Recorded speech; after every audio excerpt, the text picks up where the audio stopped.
اللہ کو سب معلوم ہے. میرا سوال بلوغت کے بارے میں یا جوانی کے بارے میں ہے. 13 سال یا 14 سال کی عمر میں اتنی بڑی ذمہ داری ہمیں سونپ دی، پھر اس پر اتنی پابندیاں لگا دی، ہم کیا کریں؟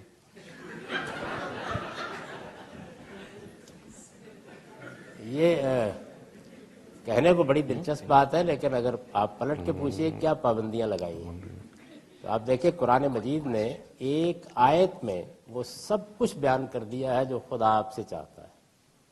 اب مجھے ذرا ان میں سے ایک ایک چیز کے بارے میں بتائیے کہ ان میں سے کون سی چیز ہے کہ جو نہیں ہونی چاہیے. مثلا اللہ تعالیٰ یہ کہتے ہیں کہ ان اللہ یامر بالعدل، خدا تم سے پہلی چیز یہ چاہتا ہے کہ عدل کرو. تو فرمائیے 13 سال کی عمر میں عدل نہیں کرنا چاہیے.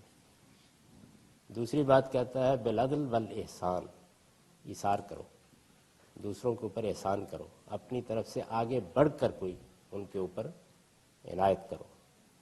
تو فرمائیے یہ کیا کوئی بھاری ذمہ داری ہے؟ پھر کہتا ہے وَإِيتَاءِ ذِي الْقُرْبَىٰ، اپنے عزیزوں کو ان کی ضرورتیں پوری کرنے کے لیے اپنے مال میں سے دو.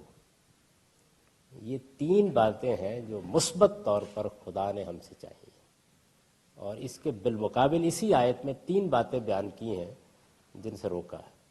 ان میں سے ایک ہے اسم یا منکر، یعنی کسی کی حق تلفی کرنا.